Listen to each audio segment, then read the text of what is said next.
আল্লাহর বান্দার একটু মনোযোগ দিয়ে শুনবেন। রাসূল বলতেছেন, খাদিজা আপনি আমার কাছে এমন কি চাবেন যেটা আল্লাহ দিবার পারবে না? খাদিজা বলতেছে, ইয়া রাসূলুল্লাহ, আমি যখন মরে যাব, মরার পরে আপনার কাছে আমি তিনটা জিনিস চাই। মরার আগে না, মরার পরে আমি আপনার কাছে তিনটা জিনিস চাই। আল্লাহ রাসূল বলেন, খাদিজা আমি গরিব ছিলাম বলে দুনিয়াতে আপনাকে তেমন কিছুই দিবার পারি নাই। আসলে আল্লাহর নবী গরিব ছিলেন, যার কারণে খাদিজার জীবনে বড় কষ্ট হয়েছে। খাদিজা পৃথিবীর সবচাইতে ধনবতী রমণী হওয়ার পরেও নবীর সঙ্গে বিয়ে বসার পর আল্লাহর নবী সব কিছু খাদিজার আল্লাহ রাস্তায় খরচ করেছে। সুবহানাল্লাহ। ও খাদিজা, মরার পর আপনি কি চাইবেন একটু বলেন। খাদিজা বলতেছে, রাসূলুল্লাহ আপনি যে জুব্বা পরা অবস্থায় কোরআনের 5টা আয়াত গারে হীরার মধ্যে আল্লাহ নাজিল করেছে, আপনি গারে হীরা থেকে আসার পরে ওই জুব্বার কোনোদিন পরেন নাই। ওই জুব্বাটা যত্ন করে আপনি রাইখা দিয়েছেন। ওগো নবী, আমি খাদিজা যখন মারা যাব ওই জুব্বাটা আমার কাফনের কাপড় হিসাবে দিয়া দিবেন। আল্লাহর নবী গো, ওই জুব্বাটা কাফনের কাপড় হিসাবে দিবেন। আমার 2 নম্বর চাহিদা হলো আপনার পবিত্র হাত দিয়া আমি খাদিজাকে আপনি কবরের ঘরে নামায় দিবেন। আমার 3 নম্বর চা হলো কবরে মাটি দেওয়ার পর সবাই যখন চলে আসবে, খাদিজার কবরের পাশে তখন কেউ থাকবে না। এমন সময় মুনকির নাকির খাদিজার কবরের মধ্যে ঢুকবে। খাদিজাকে 3টা প্রশ্ন করবে। ফেরেশতা আসিয়া যখন জিজ্ঞাসা করিবে, দিন কি তোমার মাবুদকে বা তখন কি বলিবে। এই গান গাইলে কি গুনাহ হবে নাকি? তাহলে যুবকেরা সবাই বলো, প্রত্যেক বছর তোমরা গানের অনুষ্ঠান করতে, ঠিক না? এখানে কিসের অনুষ্ঠান হতো? গান বাজনার অনুষ্ঠান হইতো। আজকেও গান গাও। ফেরেশতা আসিয়া যখন জিজ্ঞাসা করিবে, দিন কি তোমার মাবুদকে বা তখন কি বলিবে। আল্লাহ বিনে নাই রে মাবুদ, আল্লাহ বিনে নাই রে মাবুদ, জবানে তাই বলো রে বলো মুখে, আল্লাহ রাসূল সবে বলো। কেবারে গান কর না কেবারে। এই গান গাইলে গুনাহ হবে? যত গুনাহ হয় সব গুনাহ যেন আল্লাহ হামাক দেয়। এলা কি গান কে? এলা কোরআনের কথা। ধরে গান ঠিক না? খাদিজা বলতেছে, রাসূলুল্লাহ মুনকির নাকির কবরে আমাকে 3টা প্রশ্ন করবে, আমি উত্তর দিবার পারবো না। আমার পক্ষ থেকে আপনাকে উত্তর দেওয়া লাগবে। সঙ্গে সঙ্গে আল্লাহর নবী খাদিজার কপালে একটা চুমা খেয়ে বললেন, খাদিজা ওই আল্লাহর শপথ করে বলতেছি, আমার আগে যদি আপনার মৃত্যু হয় আপনার 3টা চাই আমি পুরা করব ইনশাআল্লাহ। নবী কি বললেন? আমার আগে যদি আপনার মৃত্যু হয়। এ কথা তারা নবী বুঝাইলেন কে কখন মরবে এটা আল্লাহর নবীও। আর ওই যে মাথা ভাঙ্গা তেজের উপর উঠাই বলতো 41 সাল খেলা হবে, খেলা হবে 41 সাল। কয় সাল? আপনারা বলেন তো, 41 সাল পর্যন্ত সময় যদি বান্ধে নাও তো 24 সালে পলালা কেন? এখান থেকে প্রমাণ হলো সময়ের একমাত্র মালিককে। আরো বড় বলো, আমি এখান থেকে বাড়ি যাওয়ার কোনো গ্যারান্টি, আপনার এখান থেকে বাড়ি যাওয়ার কোনো গ্যারান্টি নাই। এই কারণে রাসূল বলতেছে, খাদিজা আমার আগে যদি আপনার মৃত্যু হয় আপনার 3টা চাওয়াই আমি পুরা করব ইনশাআল্লাহ। মা খাদিজা দুনিয়া থেকে বিদায় নিলেন। মা খাদিজা যখন দুনিয়া থেকে বিদায় নিলেন, নবী তাকায় দেখে তার 4টা মেয়ে কাঁদতেছে। মা খাদিজার পেট থেকে আল্লাহ নবীকে 4টা মেয়ে দান করেছে। ধরে কোন কয়টা? আপনারা কি নাম জানেন? একটার নাম হলো রোকেয়া, ধরে বলেন নাম কি? একটার নাম হলো কুলসুমা, একটার নাম হলো জয়নাব, আর একটা মেয়ের নাম হলো ফাতেমা। নবী তাকায় দেখে 4টা মেয়ে কাঁদতেছে, কিন্তু 3টা মেয়ের কান্নার শব্দ শোনা যায় আর একটা মেয়ের কান্নার কোনো সাউন্ড নাই। চোখ দিয়ে পানি পড়তেছে কিন্তু কান্নার শব্দ নাই। আর 3টা মেয়ে কাঁদতেছে, আমার মা মইরা গেছে রে, কোথায় গেলে মা পাবো বলে দাও না আল্লাহ রে, এই আমার মা মইরা গেছে রে। আপনাকে এলাকাত মেয়ে মানুষ কান্দেন এরকম? আমার বাবা মইরা গেছে রে, মরার আগে খাট দিবার চাছিল, সেই খাট আমাকে দিবে কে? আমার বাবা মইরা গেছে রে। তখন বড় ভাই এসে বলতেছে, পাগলি কান্দিস না, যেই খাট আব্বা দিবার চাইছিল সেই খাট আমি তো কিনা দেবো, কান্দিস না। তখন আবার কান্দিস, আমার বাবা মইরা গেছে রে, মরার আগে খাট দিবার চাইছিল, সেই খাট বড় ভাই দিবে, কিন্তু ল্যাপ তো সগ দিবে কে? আমার বাবা মইরা গেছে রে। তখন মেজো ভাইয়া বলতেছে, ল্যাপ তো সগ আমি দেবো, কান্দিস না। তখন উঠে যায় বলতেছে, মানুষ বুড়া হলে তো মরবি, মানে কান্দার বান্দা হয়ে গেছে। তোর কোন কথা ঠিক কিনা? এইরকম কতগুলো মেয়া মানুষ আছে না, কথা ভান না কেন ভাই? সব জমা করে বিক্রি করে বিমানদার ভালো জায়গা দিয়ে দিছে, ভাই কিছুই নাই। আবার মরার পর আবার কান দিচ্ছে আর বান দিচ্ছে। সব মেয়ে না, এরকম কিছু মেয়ে সমাজে আছে, ধরে কোন ঠিক কিনা? আল্লাহর নবী ওই তিনটা মেয়ের বিনয় কি কান্না থেকে কিছুই বললেন না। নবী ফাতেমাকে ডাক দিলেন, ফাতেমা তুই একটু আমার ঘরের মধ্যে আয় তো মা। যে মেয়েটা কাঁদতেছে কিন্তু কান্নার শব্দ নাই, ওই মেয়েটাকে নবী ডাক দিলেন। ফাতেমা ঘরের মধ্যে গিয়া বলতেছেন, বাবা আমারে ডাকলেন কেন? আল্লাহ রাসূল বলে, ফাতেমা তোমার মা মরার আগে ওসিয়ত করে গেছে, তোমার মা মরার আগে ওসিয়ত করে গেছে, তোমার মাকে তুমি গোসল করায় দিবা, তোমার মাকে তুমি কাফনের কাপড় পরায় দিবা। ফাতেমা বলতেছে, বাবা আমার আরো 3টা বোন আছে, তাদেরকে সঙ্গে নিয়ে কি মাকে গোসল করায় দেব, তাদেরকে সঙ্গে নিয়ে কি মারে কাফনের কাপড় পরায় দিব? রাসূল বলে, ফাতেমা তোমার মা শুধু ওসিয়ত করেছে তুমি একা একা তোমার মাকে গোসল করায় দিবা, তুমি একা একা কাফনের কাপড় পরায় দিবা। ফাতেমা বলে, বাবা আমার 3টা বোন যদি মনে মনে কষ্ট পায় যে মা দুনিয়া থেকে চলে গেল, ফাতেমা একলা একলা গোসল করায়, আমাদের সঙ্গে নিল না। রাসূল বলে, ফাতেমা ওসিয়ত পালন করা হলো ওয়াজিব। জোরে কর না সুবহানাল্লাহ। ওসিয়ত পালন করা কি ওয়াজিব। তোমার মা শুধু তোমার কথা কইছে, অন্য কাউরে তো নিবার বলে নাই। এখান থেকে প্রমাণ হলো মরার আগে ওসিয়ত করা যাবে, আপনি মরার পরে কোনো বেনামাজি যেন আপনার কবর খনন না করে, এই ওসিয়ত আপনি জীবিত অবস্থায় করতে পারেন। ধরে যান ঠিক কিনা? আপনার কি কোনোদিন করছেন? আপনি 3 তলা একটা বাড়ি করবেন, এলাকার সবচাইতে ভালো মিস্ত্রি আপনি খোঁজেন, আমার এলাকার সবচাইতে ভালো মিস্ত্রি কেড়ে 3 তলা বাড়ি করো ভাই, যেমন তেমন মিস্ত্রি দিয়ে করবো না। যেই বাড়িতে আপনি থাকতে পারবেন না সেই বাড়ি যদি ভালো মিস্ত্রি দিয়ে তৈরি করেন, যেই কবর আপনাকে 50,000 বছর থাকা লাগবে, সেই কবর ভালো মিস্ত্রি দিয়ে খনন করা দরকার। ঠিক কিনা? হ্যাঁ, কত সালা নামাজ পড়ে না, কবর খোঁড়ার বিড়ি খায়। কবর খোঁড়া, এই কবরের কি বোঝা? কথা কন না কেন? ভিত যদি দুর্বল হয়, 3 তলা বিল্ডিং তুলতেছেন, ঢোকার আগে বিল্ডিং ভাঙা বলবি রে। ওই বিড়ি টানতেছে আর কোদাল মারতেছে, আর একজন কবর সমান করে উই একটা টানতেছে, আর একজন কবর থেকে মাটি তুলে উই একটা টানতেছে, মানে বিড়ি খাওয়ার জামাত শুরু হয়ে গেছে। গোরস্থানে যত ফেরেস্তা ছিল সমস্ত ফেরেস্তা কবরস্থানে ছাড়া রাস্তার যে ঘুরতেছে। আল্লাহ কাকে রে ফেরেস্তা গোরস্থান ছাড়লি খেন? ফেরেস্তাকে আল্লাহ দুর্গন্ধ লাগতেছে, এমন বিড়ি খাওয়া খায়, আয় হায় হায় হায়। ফেরেস্তারা কিন্তু সব সহ্য করবার পারে, দুর্গন্ধ সহ্য করবার পারে না। কি মনে কষ্ট পাচ্ছেন? হ্যাঁ, আপনি ওসিয়ত করেন। আপনার কি বাড়ি বানাতে টাকা লাগে না?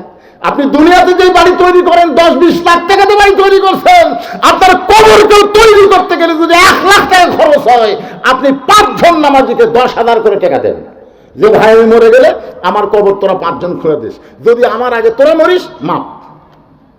আপনি খোঁজ করে দেখেন মসজিদের মুয়াজ্জিনকে আপনি 20,000 টাকা দিয়ে বলেন, ভাই আপনার মাথা হাসরের সবচাইতে উপরে থাকবে, আপনার মাথায় আল্লাহ একটা নূরের টুপি পরায় দেবে, মুয়াজ্জিন সাহেব আপনি আমাকে একটু গোসল করাই দেবেন। ধরেন 20,000 টাকা নেন, আপনি যদি আমার আগে মরেন তো মাপ, আর যদি বেঁচে থাকেন আমাকে একটু গোসল করে দেবেন। এলাকার বড় আলেমকে কিছু হাদিয়া দিয়ে বলবেন, হুজুর আমি মরে যাওয়ার পর আমার একটু জানাজা পড়াবেন। এরকম ওসিয়ত করার দরকার আছে না নাই? কথা বলতেছেন না। মরে গেলি ফুরে গেল নাকি? মরে গেলি ফুরে গেল। আল্লাহ রাসূল বললেন, ফাতেমা তোমার মাকে একটু গোসল করায় দিবা, তোমার মাকে কাফনের কাপড় পরায় দিবা, এটাই হলো তোমার মায়ের ওসিয়ত। ফাতেমা মাকে গোসল করায় দিলেন, নিজের হাতে একা একা খাদিজাকে গোসল করায় দিয়ে আল্লাহ নবীকে বলতেছে, বাবা এখন মাকে কাফনের কাপড় পরায় দিব, আমাকে কাফনের কাপড় দেন। সঙ্গে সঙ্গে আল্লাহ নবী ওই জুব্বাটা, যেই জুব্বা গাড়ি হীরার জুব্বা, যেই জুব্বা পরে 3.5 বছর নবী সাধনা করেছেন, যে সাধনার ফলশ্রুতি আল্লাহ তাআলা লৌহে মাহফুজ থেকে কোরআনের 5টা আয়াত নবীর উপরে নাযিল করেছে। ওই জুব্বাটা বের করে ফাতেমার হাতে দিয়ে বললেন, মা এই জুব্বাটাই তোমার মাকে কাফনের কাপড় পরায় দাও। ফাতেমা ছোট বাচ্চার মতন কাঁদতেছে আর বলতেছে, বাবা মক্কার দোকানে কি নতুন কোনো কাপড় নাই? নতুন কোনো কাপড় না দিয়া এই পুরাতন জুব্বা কেন আমার মাকে দিবেন? বাবা আমি মায়ের কাছে গল্প শুনেছি, আপনি যখন মক্কার রাখাল ছিলেন, আমার মা ছিলেন মক্কার সবচাইতে ধনবতী রমণী। আমার মা ধনবতী রমণী আপনি রাখালকে স্বামী হিসেবে গ্রহণ করেছে। আজকে সেই ধনী মহিলা আমার মা মারা গেল, নতুন কোনো কাপড় না দিয়ে এই পুরাতন জুব্বা কেন দিচ্ছেন? বাবা আমি মায়ের মুখে শুনেছি। রাসূল বলে, ফাতেমা তোমার মায়ের মুখে আর কি শুনছ? ফাতেমা বলতেছে, বাবা আমার মা একদিন আমার সামনে মুচকি মুচকি হাসতেছে। আমি বললাম, মা আপনি হাসেন কেন? বলে, হাসার কারণে হলো তোর বাবার সাথে বিয়ে বসার কথা আমার মনে পড়ছে। ফাতেমা বলতেছে, মা বাবার সঙ্গে বিয়ে হওয়ার সময় কি কথা মনে পড়েছে? খাদিজা বলতেছে, ফাতেমা রে তোমার বাবা ছিল আমার বাড়িতে রাখাল, আমি ছিলাম মক্কার সব চাইতে ধনবতী রমণী। আমি দুপুর বেলায় দেখি সব রাখালগুলো ঘরের মধ্যে আরাম করতেছে। আমার এত রাগ হয়ে গেল যে হাজার হাজার উটদুম্ব চড়ানো বাদ দিয়ে রাখালগুলো দুপুরবেলা আরাম করে। রাখালের সর্দারকে ডাক দিলাম, ও সর্দার আমার হাজার হাজার উটদুম্বা বাদ দিয়ে তোমরা দুপুরবেলা ঘরে আরাম করতেছো, কারণ কি? রাখালের সর্দার বলে, মালকিন আপনি জানেন না আমরা ভাগ্যগুণে এমন একটা রাখাল পাইছি, যে রাখাল চাকরিতে জয়েন করার পরে আপনার উট দুম্বা সব ভদ্র হয়ে গেছে। রাখাল যদি বলে খাও, উট দুম্বা খায়। রাখাল যদি বলে খাওয়া বন্ধ করো, উট দুম্বা খাওয়া বন্ধ করে দেয়। রাখাল যদি বলে চলো যাই, উটের লাইনে উট, দুম্বার লাইনে দুম্বা, রাস্তা নিয়ে বাড়ির দিকে রওনা দেয়। খাদিজা চিৎকার করে বলে, রাখালের সর্দার জন্তু জানোয়ার কোনদিন রাখাল মানুষের কথায় বাধ্য হবার পারে না। এই গাঁজাখড়ি গল্প কেমনে বলতেছো? রাখালের সর্দার বলে, মালকিন যদি বিশ্বাস না হয় আপনি তদন্ত করেন। খাদিজা বলে, ফাতেমা রে রাখালের সর্দারের কথা মতো তোমার বাবাকে তদন্ত করতে গেলাম। তদন্ত করতে গিয়ে দেখি সূর্যের তাপে পাথর পোড়া গন্ধ পাওয়া যায়, সূর্যের তাপে বালু পুড়ে পুড়ে গন্ধ আসতেছে। তোমার বাবা দাঁড়ায় আছে রোদ্রের ভিতরে। হঠাৎ আমি তাকে দেখি চারিদিকে রোদ পড়ে, কিন্তু তোমার বাবার মাথায় কোনো সূর্যের তাপ নাই, এক খণ্ড মেঘ তোমার বাবার মাথার ছাতাকে যেন বানায়া দিছে। আমি খাদিজা আশ্চর্য হয়ে গেলাম, আমি খাদিজা আশ্চর্য হয়ে গেলাম। চারিদিকে সূর্যের তাপ পড়তেছে, রাখালের মাথায় সূর্যের তাপ নাই কেন? আমি আরো নিকটে গিয়া যেই মাত্র রাখালের দিকে তাকাইছি, ফাতেমা তোমার বাবা রাখালের দিকে যেই মাত্র তাকাইছি, চাঁদ সূর্য গ্রহ তারা তারি নূরের ইশারা, নূরে যে অন্ধকারে ডুবিত এই ধরনী। সবাই বলেন নবী মোর পরশমণি, নবী মোর সোনার খনি, নবী নাম ভাবে যেজন সেই তো দোজা হানির ধনী। খাদিজা বলতেছ, ও ফাতেমা তোমার বাবা 25 বছর রাখালে এত সুন্দর, মানুষ এত সুন্দর হয়, এইটা দেখার পরে 40 বছরের বিধবা নারী আমার মনের মধ্যে বিয়ার ফুল ফুটে গেছে। আবু জেহেল, উতবা, সাইবা, মক্কার বহু নেতারা আমাকে বলেছিল, ও খাদিজা আপনাকে বিবি হিসাবে গ্রহণ করতে চাই। আমি তাদেরকে তাচ্ছিল্য করে বলেছি, এই খাদিজার জীবনে বিয়ে করবে না। যেই খাদিজার জীবনে বিয়ে করবে না বলে সিদ্ধান্ত নিয়েছে, সেই খাদিজা তোমার বাবা 25 বছর রাখালকে দেখে অন্তরে বিয়ের ফুল ফুটে গেছে। এক দৌড়ে বাড়িতে এসে দরজা বন্ধ করে দেয়। দাসী বলতেছে, মালকিন রাখালকে তদন্ত করতে গেলেন, খবর কি? খাদিজা বলতেছে, চাকরি ক্যান্সেল করে দিলাম, রাখালের চাকরি ক্যান্সেল করে দিলাম। দাসী বুঝবার পারেনি, মূর্খ মানুষ। নবীর চাচা আবু তালেবের কাছে সে কাঁদতেছে, ও মুরব্বী আপনার ইতিম ভাতিজাকে আপনি কেমনভাবে মানুষ করলেন। আজকে খাদিজা কোনো বেয়াদবি দেখে তার রাখালির চাকরি ক্যান্সেল করে দিচ্ছে। আবু তালেব কাঁদতে কাঁদতে খাদিজার বাড়ির দরজায়, খাদিজা দরজা খুলে বলে, চাচা, রাখালের চাকরি ক্যান্সেল করা মানে রাখালকে আমার স্বামী হিসাবে গ্রহণ করতে চায়। ফাতেমা কান্দের বলে, বাবা, যেই মা মক্কার সবচাইতে ধনী, সেই মা আপনাকে রাখালের চাকরি ক্যান্সেল করে স্বামী হিসাবে গ্রহণ করলো, আজকে সেই মায়ের জন্য মক্কার দোকানে কি নতুন কোনো কাপড় নাই? নতুন কাপড় না দিয়া এই পুরাতন জুব্বা দিচ্ছেন বাবা। মরার সঙ্গে সঙ্গে আমার মাকে আপনি ভুলে গেলেন।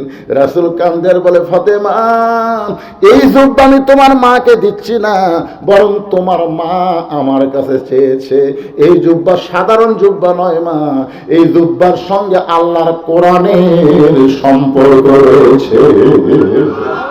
আপনারা এখন বলেন, কোরআনের সম্পর্ক যাদের সঙ্গে থাকে, যার সঙ্গে থাকে, তার দাম বাড়ে না কমে? আগামীতে আমরা আল্লাহর কোরআনের সঙ্গে সম্পর্ক করতে কারা কারা চান? দুই হাত তুলে একটু আল্লাহরে দেখান। এই কারা কারা তুলতেছে না দেখেন তো, কে কে তুলতে একটু গড়ি বসে করতেছে।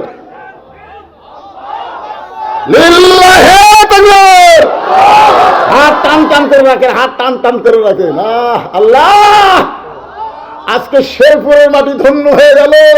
তোমার বান্দারা গভীর রাত্রে কোরআনের সঙ্গে সম্পর্ক করার জন্য দুটো হাত তুলে দিয়েছে। এই হাতগুলোকে আল্লাহ তুমি কোরআনের জন্য জান্নাতের বিনিময়ে কবুল করে নাও। আমিন। হাত নামান। কি লাভ, কি লাভ দুনিয়ার সাথে সম্পর্ক করে, দুনিয়ার আইনের সাথে, দুনিয়ার রাজনীতির সাথে সম্পর্ক করে আমাদের লাভটা কি রে ভাই? একই গাছের কাঠ দিয়ে তিনটা জিনিস বানাচ্ছে। ধরে কোন কয়টা? তিনটা জিনিস বানাচ্ছে, একটা খাট, একটা সোফা, একটা রেহাল। গাছ কিন্তু একটাই, জিনিস বানাচ্ছে তিনটে। দুটা বানানোর নিয়ত করছিল, একটা বানানোর নিয়ত নেই। মানে খাট আর সোফা বানানোরই নিয়ত করছে, কিন্তু সামান্য কাঠ বেঁচে গেছে। এখন রাজমিস্ত্রি, কি মিস্ত্রি কয় এটা? কাঠমিস্ত্রি। হ্যাঁ, কাঠমিস্ত্রি বলতেছে, ভাই রে, তোমার সোফার খাট তো হয়ে গেল, কিন্তু কাঠ যে বাঁচলো মেহগনির কাঠ, কি করি? তখন কি আর করবেন ভাই, এটা পুড়ে ফেলা দেওয়া বুদ্ধি নেই, কারণ কোনো কামত তো লাগতেছে না। তখন কাঠমিস্ত্রি বলতেছে, কাম করে দেই, এইটাতে তোমাকে একটা রেহাল বানা দেয়, রেহাল। তখন বলতে, ভাই রেহাল তো বানিয়ে দিবেন, এর কিন্তু মজুরি আমি দিবার পারবো না। দেখেন, খাটের পারবি, সোফার পারবি, কিন্তু রেহালের ভাই এটা কিন্তু ফ্রি বানাতে অনেক ফ্রি। তখন মিস্ত্রি বলতেছে, ভাই সবের আশায়, সবের আশায় তোমার ফ্রি বানাতে যাও। এখনো কিন্তু কোরআন শরীফ থোয়া শুরু হয়নি, কেবল কোরআনের সাথে সম্পর্ক হবি। রেহাল বানানোর পরেই তো হবি। কথা কর না কেন ভাই, কথা কওয়া লাগবে তো। তো রেহাল বানানোর পরে হবে কোরআনের সাথে সম্পর্ক, তার আগে মিস্ত্রি কি বলতেছে, ফ্রি। তোমার ফ্রি বেলা দিলাম সবের আশায়। এখন খাট, সোফার, রেহাল হয়েছে। আপনার বলেন তো, এই তিনটা জিনিসের মধ্যে দাম বেশি কার? রেহালের যদি দাম বেশি হয়, তাহলে আল্লামা সাঈদী 13 বছর বিনা অপরাধে জেলখানায় বন্দী থাকলো কেন? 50 বছর যিনি কোরআনে তাফসির করলো, এ কোরআনের সাথে এত সম্পর্ক রাখলো, তার মানে আল্লামা সাঈদী হুজুরও তো রেহাল। ধরে ধর কথা ঠিক কিনা? গোটা কোরআন আপনার, তার সমস্ত তাফসির খণ্ড যত তাফসির করেছে বাংলার জমিনে, সবগুলো ওয়াজ একত্র করে দেখেন, 30 পারা কোরআনের কোন জায়গায় তাফসিরে বাদ দেয়নি। ধরে ধর কথা ঠিক কিনা? অথচ এমন একটা কোরআনের রেহালকে বিনা অপরাধে 13 বছর জেলখানা বন্দী হলো। আমরা খালি দোয়া করি, আল্লাহ দুনিয়ার কোর্ট কাছারিতে সাঈদী হুজুরের কোনো জামিন হবি না, আল্লাহ তোমার দরবারে আমরা আরজ করি, আল্লাহ তাকে তুমি হায়াতে তাইবা দান করো, সাফায়ে কুল্লিয়া দান করো। দিন দিন হুজুরের চেহারা কি সুন্দর হচ্ছিল। জোরে কোন কথা ঠিক কিনা? যেদিন আপনার শেষ দেখা, তিনি যখন আপনার জেলখানা থেকে বের হয়ে গাড়িতে চললেন, গাড়ির থেকে যখন নামলেন, ওই দৃশ্য আপনারা দেখছেন। আমার ফেসবুকে এখনো ওই দৃশ্যটা আমি ভিডিও আকারে ছাড়ছি। কি হাসি রে, কলজা ভরে গেল। তিনি বলতেন, ভাই আমাকে জেলখানা থেকে হাসপাতালে নিবেন কেন, আমি তো আগের চাইতে অনেক ভালো। তখন তারা বললো, না, উপরের অর্ডার। উপরের অর্ডার মানে ওই শালা ভারতের অর্ডার। বলে কোন কথা ঠিক কিনা? ওই ভারতের অর্ডার। কারণ ভারত হাসিনা কয়ে দিল, এ যে হারে দোয়া করতেছে, ই তো মরবি না। এক মারার বুদ্ধি করা লাগবে। জেলখানা নিয়ে যে তাকে হত্যা করা হলো, তার সন্তানগুলো সকাল থেকে বিকাল পর্যন্ত বসে আছিল। আপনারা বলেন তাদেরকে দেখা করবার দিছে? দেয় না। আসলে শোনেন, আসলে ব্যাপারটা হলো কি, রোহিঙ্গা মুসলমানকে আমরা জায়গা দিছি রে, রোহিঙ্গা জায়গা দিছি। আর এরা কি রোহিঙ্গা চাইতে খারাপ? এটা তো আপনারা জায়গা দিলেন না। জায়গা থাকার পরও আপনারা ইচ্ছা করে জায়গা দিলেন না। লোকগুলো দাঁড়িয়ে আছে, এই ভাইয়ের দেখে কষ্ট লাগতেছে, ওরা বসবি না। এটাও একটা কথা। ঠিক আছে, আমি যেই কথা বলতেছি একটু মনোযোগ দিয়ে শোনেন। বিরক্ত হচ্ছেন? তাহলে কি বুঝলেন? রেহালের দাম বেশি বলতেছেন কারণ রেহালের সম্পর্ক আল্লাহর কোরআনের সাথে, আর খাট সোফার সম্পর্ক হলো মানুষের সাথে। জোরে কোন, কার সাথে? খাট আর সোফার সাথে কার সম্পর্ক? মানুষের সাথে। কোরআন শরীফের এরকম লিভার যায়, রেহালের উপর আছে তো কোরআন শরীফ লিভার যায়, কাঠের রেহাল ঠস করে সে পায়ের উপর পড়ছে। যে পায়ের উপর পড়ছে কিন্তু লাগিছে, রেহাল পড়া কিন্তু লাগিছে, ওই লাগার কথা ভুলে যায়, রেহালকে তুলে তাকে দেখে ওই রেহালের কোনা লাগা লোক কেটে গেছে। ওই লোক কাটার দিকে খেয়াল নাই, রেহাল সমান এখানে চুমা খাচ্ছে। আমার ভুল হয়ে গেছে আল্লাহ, আমার ভুল হয়ে গেছে আল্লাহ। আমি কোরআন শরীফ লিভার যে অসতর্ক মুহূর্তে রেহাল পড়ছে আল্লাহ, ওর পাও কাটে রক্ত বাড়াচ্ছে, অধিকার খেয়ালই নাই। রেহাল কয় কে রে? খাট, এ খাট। দেখতো আমি পড়ে গেছি মায়ের কাছে, 3 বার চুমা খায় আর কান্দে রে, তোর কে খবর কি? খাট বলতেছে ভাই আমাকে লাগতে না জন্য বানাতো রে, লাগতে। রাত্রে স্বামী স্ত্রী যখন গন্ডগোল লাগে তখন তা লাগতে শুরু হয় ভাই। আর সোফা বলতেছে বসার সাথে এই শালা অভদ্র পাও তোলা ছাড়া বসি না। রেহাল বলতেছে দেখ, একই কাঠের গাছের মধ্যে থেকে আমাকে 3 জনের জন্ম হলো রে, তোদেরকে লাগতাই কোন আফসোস করে না, পায়ের কাছে পড়ার সঙ্গে সঙ্গে কান্দে চুমা খায়। বলো তো কারণ কি? খাট সোফা বলতেছে আমাদের সাথে হলো মানুষের সম্পর্ক, আর তোর সঙ্গে হলো আল্লাহর কোরআনের সম্পর্ক। তাহলে কোরআনের সম্পর্ক রাখার কারণে একটা রেহালের দাম যদি বাড়ে, সেই কোরআনের সঙ্গে আমাদের সম্পর্ক রাখার দরকার আছে না নাই? রাখবেন। আল্লাহর কোরআন খালি পড়লে তো সব হবে না ভাই জান। প্রতি অক্ষরে 10 টাকা করে নেকি, ঠিক আছে, 10 টাকা করে যে নেকি এ ব্যাপারে কোনো কথা নেই। 10 টাকা করে নেকি, প্রতি অক্ষরে 10 টাকা করে নেকি, কিন্তু এই নেকিটা কিন্তু নফল। কোরআন সব পড়বেন, আলিফ 10, লাম 10, মিম 10। এক লোক 2 মণ আলু নিয়ে গেছে শেরপুর বাজারে। এক খরিদ্দার বলতেছে ভাই কতটুকু আছে? আলুওয়ালা বলে 2 মণ। বলে আমিও তো 2 মণ নিও ভাই, তার দাও। তো বলতেছে তাল ধরে লাও। তো বলতেছে না ভাই ওজন করে দেন, পাপের ওপর মাপ নেই, দেন মাপের ওপর পাপ নেই, ওজন করে দেন। তো ওজন করে দেখে গেছে 2 মণ 2 সের। আলুওয়ালা বলতেছে ভাই এই 2 সেরের দাম দেওয়া লাগবে না, 2 সের তোমাকে খাও দিলাম। তখন খরিদ্দার বলতেছে প্রতি সন্ধ্যে আমার 2 সেরই লাগে ভাই, তারা আজকের মতো 2 সের নিয়ে যায়। আপনারা বলেন ওই আলুওয়ালা 2 সের দিবি না চল মারবি? আরে পাগলা তুই 2 মণ লিবি দেখাই তো তোর 2 সের খাও। প্রতি অক্ষরে 10 টাকা করে নেকি তখনই পাবেন যখন আল্লাহর কোরআন অনুযায়ী নিজের জীবনকে চালিত করবেন। যেরকম কথা ঠিক না, আপনি কোরআন হিসাবে চলবেন না আর খালি সওয়াব কামাই করবেন। অনুনাজ্জিলু মিনাল কুরআনি মা হুয়া শিফাউ ওয়া রাহমাতুল লিল মুমিনিন। মুমিনদের যাবতীয় রোগের ঔষধ হিসাবে আল্লাহ তাআলা এই কোরআনকে নাজিল করেছে। কোরআন সম্পর্কে আরো আলোচনা নিয়ে আপনাদের সামনে আসতেছি। এবার একটু খেয়াল করেন, রাসূল বললেন ফাতেমা এই জুব্বা আমি দেইনি মা, এই জুব্বা তোমার মা চেয়েছে। এই জুব্বার সঙ্গে আল্লাহর কোরআনের সম্পর্ক রয়েছে। এই জুব্বা হলো গাড়ি হীরার জুব্বা। সঙ্গে সঙ্গে ফাতেমা জুব্বা পরানোর জন্য মায়ের ঘরের দিকে রওনা দেয়। ফাতেমা সামনে সামনে, আল্লাহ নবী পিছনে পিছনে, ফাতেমা যাচ্ছে সামনে আর নবী হাঁটতেছে পিছনে। অথচ আল্লাহ কোরআনে বলেছেন আমার নবী যখন হাঁটবে নবীর সামনে কেউ হাঁটতে পারবে না, নবী থাকবে সবার সামনে আর সবাই থাকবে নবীর পিছনে। কিন্তু আল্লাহ নবী ফাতেমাকে সামনে দিয়ে নিজে পিছনে পিছনে হাঁটতেছে। বাগান একটু মনোযোগ দিয়ে শুনবেন, নবী কেন পিছনে হাঁটে, ফাতেমারে কেন সামনে দেয়? কারণ আল্লাহর নবী ফাতেমাকে মায়ের মতন সম্মান করত। সুবহানাল্লাহ। মায়ের মতো সম্মান করার কারণ আছে। এই কারণটা আজকে বলার দরকার নাই। ফাতেমার সামনে সামনে যায়, নবী পিছনে পিছনে যায়। নবী ফাতেমার জন্য দরজা খুলে দিলে ফাতেমা ঘরের মধ্যে ঢোকে, সঙ্গে সঙ্গে নবী খাদিজার ঘরের দরজা বন্ধ করে দেয়। ফাতেমা ঘরের মধ্যে ঢুকেছে, নবী দরজা বন্ধ করে দরজার কাছে বসে আছে।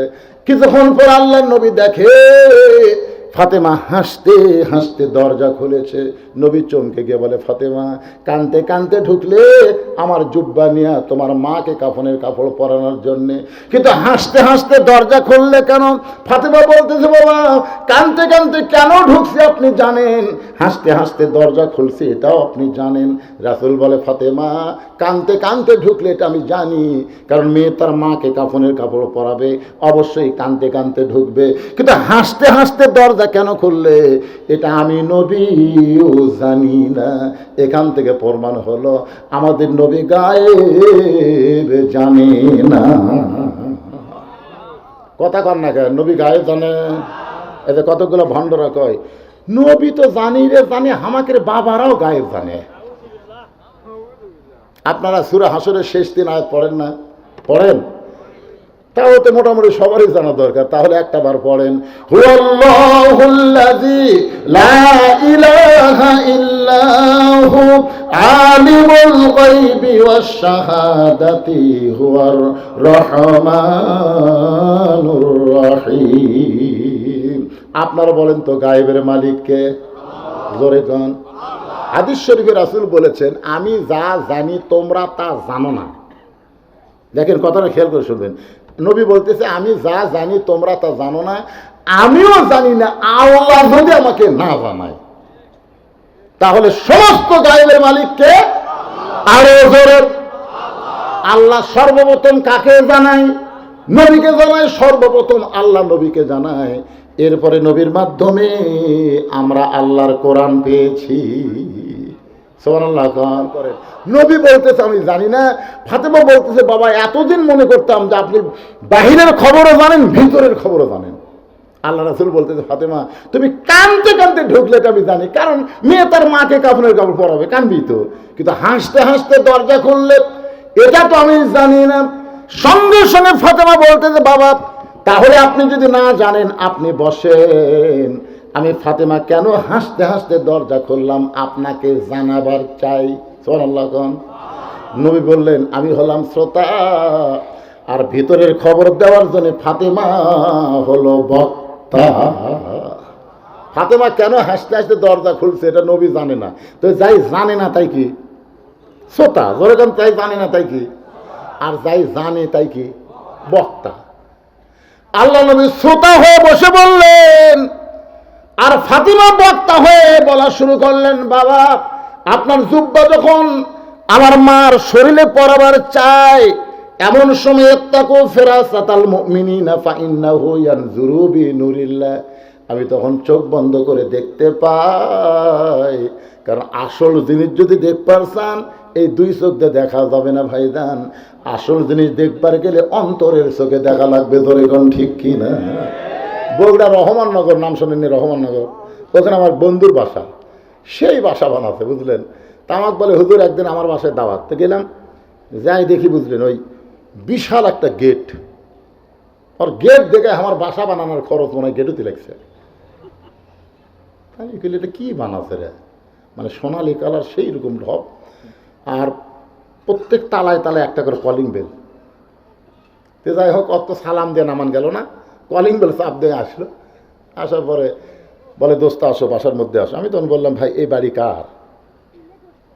সেই বলছি বাড়ি কার? ওই গালে সমানে হাসে। না, হাসো কেন? বলে, আপনি ওয়াজ করেন ভাই, কিন্তু এখনো মূর্খই আছেন। আমি বললাম, কে রে, মূর্খ কেমনে? বলে, আপনি এই যে কোটি কোটি টাকা দিয়ে বানাচ্ছি, তারপরে বাড়ি আপনি যে করলেন, এই বাড়ি কার? এটাকে আপনার বাড়ি মনে হয়? আমি বললাম, ভাই, এটা কি? বলে, এটা বাসা, বারে বাসা। আমি তখন ওকে বললাম, ভাইজান, তাহলে আজ থেকে 50 বছর আগে আব্দুল আলিম একটা ভুল গান গাছে। এ বলতেছে আব্দুল আলী ওর কি গান গাইছে, আমি তখন ওরে শোনাইলাম, এপারে তোর বসত বাড়ি ওই পারে তোর বাসা, এপারে তোর বসত বাড়ি ওই পারে তোর বাসা, ভবদরিয়ায় পাড়ি দিতে ভবদরিয়ায় পাড়ি দিতে কেমনে করলি আশারে, এপারে তোর বসত বাড়ি ওই পারে তোর বাসা, লাভ করিতে আইসারে ভবে হইলারে বেদিশা, রতন কাঞ্চন বদল দিয়ারে কিল্লি তামাশিসা, এ পাহাড়ে তোর বসত বাড়ি ওই পারে তোর বাসা। এই দুনিয়ার বাড়ি হলো বসত বাড়ি, আর জান্নাত হলো মুসলমানের বাসা। ধরে কোন কথা ঠিক কিনা? এই পার ওই পার, এই পার কি বুঝতেছেন? এই পার মানে দুনিয়া, ওই পার মানে জান্নাত, মাঝখানে হলো মৃত্যু নামক নদী। ধরে কোন কথা ঠিক কিনা? আল্লাহর বান্দার একটু মনোযোগ দেন। দুই চোখটা দেখলে মনে হবে এই বাসা এই বাড়ি, কিন্তু অন্তর চক্ষু দিয়া তাকায় দেখেন এ দুনিয়ার বাড়ি ঘর। সবাই বলেন, এ দুনিয়ার বাড়ি ঘর একদিন হয়ে যাবে পর, এ দুনিয়ার বাড়ি ঘর একদিন হয়ে যাবে পর, যাইতে হবে অন্ধকার কবর। লোকটাকে বললাম, ভাই এই দুটা গান শুনালাম, এখন বলতেছি বলতো এটা কি? ভাই এটা বাড়ি। ভাই কে বাসা নাই? আসলে ভাইরে মরা লাগবে রে পাগলারা। বাসার দিকে 5 তলা 6 তলা কি দেখতেছেন ভাই? 6 তলা করছি হুজুর, রড বার করে থুছি, আরে 1 তলা কর্ম হুজুর। দুই কান্ত দিয়ে ফেরেশতা কয় পাগলা উপর দিকে না থেকে নিচতলা, নিচতলা, নিচতলা বুঝিয়েছি, 1 তালাও না নিচতলা, 1 তালারও তলে তোক থাকা লাগবে রে পাগলা। তুই ঘাড় কাত করে কি দেখিস? কি ঘাড় কাত করে দেখবেন? ঘাড় কাত কি দেখতেছে? কথা কম। কোন তালা থাকবেন? 1 তালা 2 তালা 3 তালা না নিচতলা? জোরে বলেন কোন তালা? আরো জোরে। ফাতেমা বলতেছেন, বাবা আমার মাকে যখন আপনার এই জুব্বা কাফনের কাপড় পরাবার চায়, এমন সময় দেখতে পাই আমার মার দেহে আল্লাহ জান্নাতের পোশাক পরা দিছে। সঙ্গে সঙ্গে নবী মাটিতে হাত দিয়ে কান্না শুরু করলেন। ছোট বাচ্চার মতো নবী কাঁদতেছে। ফাতেমা বলতেছে, বাবা আমার মায়ের দেহে জান্নাতের পোশাক পরার কথা শুনে আপনি এমন করে কাঁদেন কেন? রাসূল বলে, ফাতেমা রে, এই কান্না কোনো দুঃখের কান্না নয়, এই কান্না হলো আমার আনন্দের কান্না। ও ফাতেমা, দুনিয়ার কেউ যখন আমাকে নবী বলে স্বীকার করে নাই, সর্বপ্রথম তোমার মা আমাকে নবী বলে স্বীকার করেছে। আপনারা বলেন তো, 3টা জিনিস খুব খেয়াল করবেন। কয়টা? 3টা জিনিস আপনার গেছে? ঠিক আছে, 3টা জিনিস। 1 নম্বর হলো মৌলবীর বাড়িতে কোনোদিন মিলাদ হয় না। আপনার খেয়াল করে দেখবেন মৌলানাদের বাড়িতে কিন্তু মিলাদ হয় না। আর 2 নম্বর হলো ডাক্তারের বউ কোনোদিন সিজার করে না। আর 3 নম্বর হলো পীরের বউ কোনোদিন মুরিদ হয় না। দেখবেন 42 বছর আমার ওয়াজের বয়স। আমি একদিন বউকে 500 টাকা দিয়ে বলছিলাম, খালি একবার হুজুর কও, খালি একবার কও হুজুর। তো বউ খালি হাসে। আমি 1000 টাকা দিয়ে বললাম, দেখি তোমার মুখে হুজুর শুনতে কেমন লাগে, একবার খালি কও হুজুর। আর কেলাতে কেলাতে কও হুজুর। আর বউ খালি হাসে। হাসো কেন? বলে জনগণ আপনাকে চিনে না তাই হুজুর কয়। আমি তো জানি আপনি মাল ডাকি, হুজুর হওয়া এত সহজ নয়।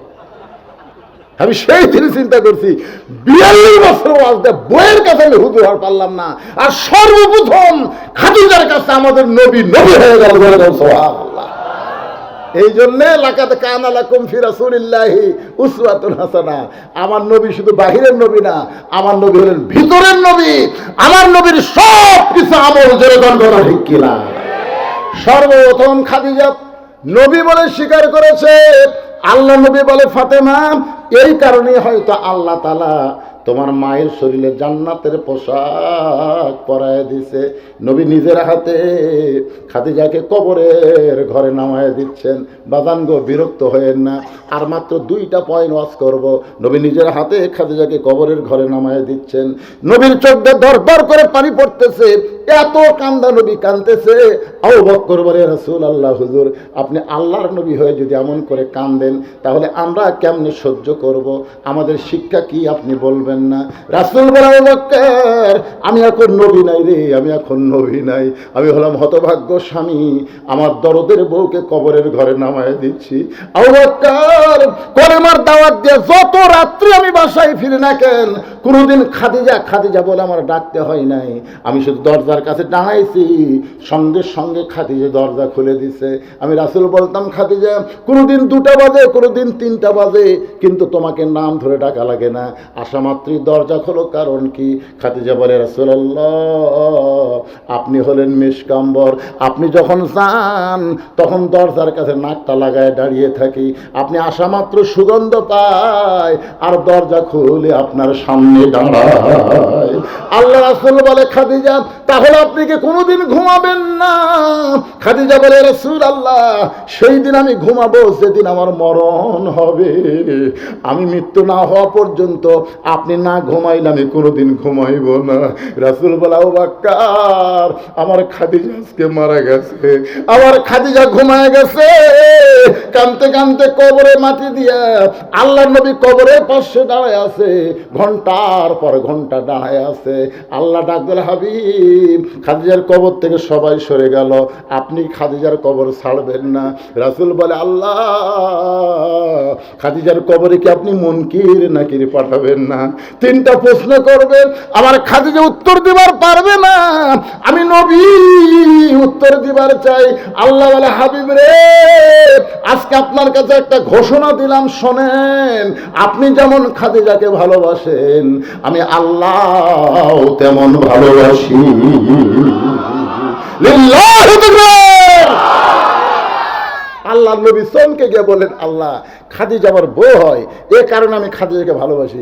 খাদিজা আপনার কে হয়? এখন খাদিজা আল্লাহর কে হয়? আমরা আল্লাহর কে হব? আজকে ইন্না লিল্লাহর মাধ্যমে আমরা জানতে চাই, কারা কারা জানবেন? 2 হাত তুলে আল্লাহর একটু দেখান। লিল্লাহি তাকবীর। হাত নামান। মাশাআল্লাহ। আমি আপনাদের জানাচ্ছি, এই যে ছেলেরা গান বাজনা বাদ দিয়ে কোরআনের মাহফিল করলো, এদিকে আপনার বেজার হোসেন পকেট থেকে যার যত বড় লোট আছে, মসজিদের দান বাক্সের মতো দান ঠেলা মারেন না, মসজিদের দান বাক্স মুখের সামনে আছে, ওই পকেটে দিয়ে খেয়াল করে দেখে 500, 200 আর 100, 10 টাকা নেই। 500 টাকা আছে, 200 টাকা আছে, 100 টাকা আছে, 10 টাকা নেই, মারছে ঠেলা। 3 জন পার হয়ে গেছে। ওরা 3 জন বলতেছে, যাক তোর হাতে জোর আছে বারে। আপনারা বলেন ওর পকেটে টাকা নাই, ঠেলা মারলো কেন? 10 টাকা নেই। ফেরেশতারা বলতেছে, আল্লাহ এর কান্দ আমরা থাকবো না। আল্লাহ কয় কেন? কই পকেট ভরে টাকা থুয়া তোমার দান বাক্স ঠেলা মারলো। আল্লাহ কই দান বাক্স ঠেলা মারেনি রে, ওই জান্নাত ঠেলা মারছে। তা আজকে তখন ব্যাগ নিয়ে যাচ্ছে, আপনার জান্নাত মনে করে 10 টাকা, 20 টাকা, 50 টাকা, 100 টাকা, যে যা পারবেন। আমার মায়েরা খাদিজার সঙ্গে আল্লাহ যেন জান্নাত দেয় দোয়া করে দিব, আল্লাহর রাস্তায় আপনারা দিয়ে দিবেন। মায়েদের একটু জিকির করেন, লা ইলাহা ইল্লাল্লাহ, লা ইলাহা ইল্লাল্লাহ। যাবেন? আচ্ছা। লা ইলাহা ইল্লাল্লাহ মুহাম্মাদুর রাসূলুল্লাহ। সকলে বলি সাল্লাল্লাহু আলাইহি ওয়াসাল্লাম। একটু মনোযোগ দিয়ে শুনবেন। মা খাদিজার কবরে মুনকির নাকির আসতেছে না, আমাদের কবরে মুনকির নাকির আসবে। বলেন কি করবে? আসবে। মুনকির নাকির আসাও কোনো লাভ হবে না। আমরা যারা 5 ওয়াক্ত নামাজ পড়ি, ওই সকল বান্দারা যখন কবরে যাবে, মুনকির নাকির এসে যখন বলবে মান রব্বুকা, মান রব্বুকা, সঙ্গে সঙ্গে নামাজ খাড়া হবে। আপনি সারা জীবনে নামাজ পড়েছেন, ওই নামাজটা আপনার পক্ষে দাঁড়িয়ে যাবে। মুনকির নাকিরকে প্রশ্ন করবে, রে মুনকির নাকির, কাকে রব সম্পর্কে প্রশ্ন করতেছিস? তুই কি জানিস এই ব্যক্তি সারা জীবনে কয় ওয়াক্ত নামাজ পড়ছে? মুনকির নাকির বলবে, আমরা তো নামাজের হিসাব জানি না, আমরা তো নামাজের হিসাব জানি না। তখন নামাজ বলবে, হিসাব জানিস না, প্রশ্ন করিস কেন? মুনকির নাকির, এই লোকটা মসজিদের মধ্যে গিয়েই বলেছে আলহামদুলিল্লাহি রাব্বিল আলামিন, রুকুর মধ্যে গিয়ে বলেছে সুবহান রাব্বিল আযীম, সিজদার মধ্যে গিয়ে বলেছে সুবহান রাব্বিল আলা। তাহলে সারা জীবন কতবার রব রব জিকির করেছে, একটাবার হিসাব দে। মুনকির নাকির বলে আমরা তো হিসাব, তাহলে হিসাব জানিস না? সে নামাজের মধ্যে এতবার রব রব করে কবর আসলো, আবার রব সম্পর্কে প্রশ্ন করিস। মুনকির নাকির বলে আল্লাহ তোমার বান্দাকে মান রব্বুকা প্রশ্ন করলে নামাজ যে খেপা খেপছে আল্লাহ, এখন আমরা করব কি? আল্লাহ বলে মুনকির নাকির, আমার যেই বান্দা বান্দি নামাজ না কবরে গেছে, 1 নম্বর প্রশ্নের উত্তর হয়ে গেছে। তাহলে কবরে 1 নম্বর প্রশ্নের উত্তর যদি দিবার চান, আপনি তো দিবার পারবেন না, আপনার নামাজের দরকার আছে না নাই? 2 নম্বর প্রশ্ন হলো অমাইয়াবতাগি গায়রাল ইসলাম দীনান ফালাই ইউকবালা মিনহু। মুনকির নাকির প্রশ্ন করবে অমা দীনুকা, তোমার দিন কি? যেই মানুষটা ইসলামে আন্দোলন করে, আল্লাহর দুনিয়ায় কোরআনের রাজ প্রতিষ্ঠা করতে চায়, এই কোরআনের রাজ প্রতিষ্ঠা করতে গিয়া নানা রকম নির্যাতনের শিকার হয়েছে, জেল খাটছে, রিমান্ডে গেছে, এরকম নির্যাতনের ভিতর দিয়া ওই ব্যক্তি একদিন দুনিয়া থেকে বিদায় হয়ে গেছে। ইসলামে আন্দোলন দাঁড়িয়ে বলবে রে মুনকির নাকির, কাকে দিন সম্পর্কে প্রশ্ন করতেছ? আল্লাহর দিন বাংলাদেশে গালিব করার জন্য এই লোকটা কতদিন বাড়িতে যাওয়ার পারে নাই, কতদিন আলুর বাবুরে ঘুম পাড়ছে, কতদিন জেল কাটছে, কতদিন রিমান্ডে গেছে, বলতে পারিস? মুনকির নাকির বলে আমরা তো জানি না। মুনকির নাকির বলবে আল্লাহ আমার দিন প্রশ্ন করলে ইসলামে আন্দোলন যে খাবা খেপছে, আল্লাহ বলে মুনকির নাকির, যে বাংলাদেশে ইসলামে আন্দোলন করে, বাংলাদেশে কোরআন রাজ প্রতিষ্ঠা করার আন্দোলন করে কবরে আইছে, তার 2 নম্বর প্রশ্নের উত্তর হয়ে গেছে। এবার মুনকির নাকির প্রশ্ন করবে অমান নবীকা, তোমার নবীকে? সঙ্গে সঙ্গে নবী দৌড়ে এসে বলবে রে মুনকির নাকির, কাকে নবী সম্পর্কে প্রশ্ন করতেছ? যে আমার দাড়ি নিয়ে কবরের মধ্যে আইছে, এই টুপি দাড়ি রাখার কারণে মৌলবাদী রাজাকার ডিগ্রি দিছে, এই টুপি দাড়ি রাখার কারণে পুলিশ র্যাব তাকে কত চেক করছে, আজকে সেই নবীর সুন্নত দাড়ি নিয়ে কবর আইছে, ও আমাকে নবী বলার আগে আমি নবী তাকে উম্মত বলে স্বীকার করে নিলাম। আল্লাহ ডাক দেবে হাবিব, আপনি যেমন খাদিজাকে ভালোবাসেন, আমি আল্লাহ তেমন ভালোবাসি। রাসূল বলে আল্লাহ আপনি খাদিজারে কেন ভালোবাসেন? আল্লাহ বলতে সর্বপ্রথম আপনাকে নবী বলে স্বীকার করেছে, আর সব সময় কবরকে স্মরণ করে অন্ধকার কবরে কেমনে থাকবে এই চিন্তায় দুনিয়াতে যে চোখের পানি বের করে কেঁদেছে, আমার এই বান্দিকে আর আমি কবরের মধ্যে শাস্তি দেবার চাই না। তার মুনকির নাকিরের উত্তর আমি আল্লাহ দিয়া দিলাম। ইজা আসাবাতুহুম মুসিবাতুন ক্বালু ইন্না লিল্লাহি ওয়া ইন্না ইলাইহি রাজিউন। সবাই ইস্তেগফার পড়ে, আস্তাগফিরুল্লাহ রব্বি মিন কুল্লি জামে ওয়া তুবু ইলাইহি লা হাওলা ওয়ালা কুওয়াতা ইল্লা বিল্লাহিল আলিয়্যিল আযীম। আল্লাহুম্মা আমিন। আল্লাহুম্মা আনতাস সালাম ওয়া মিনকাস সালাম তাবারাকতা ইয়া যাল জালালি ওয়াল ইকরাম। আল্লাহ তোমার যেই যুবক বান্দারা আল্লাহ কষ্ট করে মেহনত করে এত সুন্দর জান্নাতের বাগান লাগাইছে, এই সবগুলো যুবককে আল্লাহ 5 ওয়াক্ত নামাজি হিসাবে কবুল করে নাও। আল্লাহ এই যুবকগুলোকে আর দুনিয়ার কোনো গান বাংলার মধ্যে জড়িত না রেখে তোমার কোরআনের সৈনিক হিসাবে এদেরকে কবুল করে নাও। এই যুবকদেরকে যারা সর্বাত্মক সহযোগিতা করে আজকের এই জান্নাতের বাগান লাগানোর ব্যাপারে সহযোগিতা করেছে, আল্লাহ তাদের সকলকেই জান্নাতি কবুল করো। আল্লাহ আমি শুনলাম এখানে আসার পরে আল্লাহ এই যুবকদের সঙ্গী ছিল, গতকাল 11টা পর্যন্ত কাজও করেছে, দুনিয়া থেকে সে ব্যক্তি ওযু করে মসজিদে ঢোকার সময় বিদায় নিয়েছে। আল্লাহ তার জন্য দোয়া করি তার মৃত্যুটা শহীদি মৃত্যু হিসাবে আল্লাহ কবুল করে নাও। আল্লাহ আজকের মাহফিলের শুরু থেকে শেষ পর্যন্ত যত আলোচনা হয়েছে আল্লাহ এর মধ্যে যদি ত্রুটি হয় ভুল হয় মাফ করে দাও, এর যা হাদিয়া মঞ্জুর করো। সোনার মদিনায় নবী পাকের রওজা মুবারকে আল্লাহ কবুল করে নাও। মদিনা কত সুন্দর নাম, মদিনা। মদিনার মানুষটা কত সুন্দর, সাত ভরা মুখকে যদি একটাবার দেখতে পায় আল্লাহ তার জন্য জাহান্নামের আগুন হারাম করে দেয়। কত স্বপ্ন দেখেছি জীবনে, এমন একটা স্বপ্ন আমাদের দেখার তৌফিক দিও আল্লাহ, যে স্বপ্নে নবীজির সুনামুখ আমাদের সকলের জন্য নসিব হয়ে যায়। আল্লাহ আজকের মাহফিলের যতটুকু হাদিয়া মঞ্জুর করেন, বাবা আদম থেকে ঈসা নবী পর্যন্ত সমস্ত নবীদের রূহ মুবারকে কবুল করেন। আউলাই কেরাম, পীর মাশায়েখ, বুজুর্গানে কেরাম, আমরা যারা হাত তুলেছি, আমাদের মধ্যে জনম দুঃখনী মা মা মা যাদের কবরের ঘরে চলে গেছে, আল্লাহ আল্লাহ মেহেরবানি করে মায়ের কবরকে জান্নাতের টুকরা কবুল করো। বাবার বাড়ি ঘর সবই আছে, আমরা যারা বাবা হারে ইতিম হয়ে গেছি, আল্লাহ মেহেরবানি করে বাবার কবরকে জান্নাতের টুকরা বানাও। আমাদের দাদা দাদি, নানা নানি, আত্মীয় স্বজন, শ্বশুর শাশুড়ি যাদের কবর গেছে, আল্লাহ কবরবাসীদের তুমি মাফ করে দাও। কত মানুষের জানাজার নামাজ আমরা পড়েছি, এই দুই হাতে কত কবরে আমরা মাটি দিয়েছি। একদিন আমরা সবাই মরে যাব, যেদিন আমাদের মৃত্যু হবে দিনটা যেন জুমার দিন হয়, মাসটা যেন রমজান মাস হয়, ইমানের সাথে ইজ্জতের সাথে এই দুনিয়া থেকে যেন বিদায় নিতে পারে। আল্লাহ কবুল করো। আজকের মাহফিলের সম্মানিত সভাপতিকে আল্লাহ তুমি কবুল করো, সহসভাপতিদের আল্লাহ তুমি কবুল করো। আজকের মাহফিলের প্রধান অতিথি, বিশেষ অতিথিদের আল্লাহ তুমি কবুল করো। কে কোন নিয়তে হাত তুলেছে আল্লাহ সকলের নেক নিয়ত, নেক আশাকে আল্লাহ তুমি কবুল করো।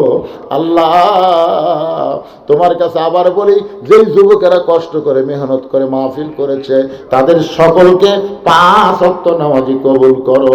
আমার মা বোনেরা পর্দার অন্তরে বসে বসে শুনেছে, আমি তার সামিয়া পর্দা নিশে কবুল করে মা ফাতেমার চরিত্র দান করো।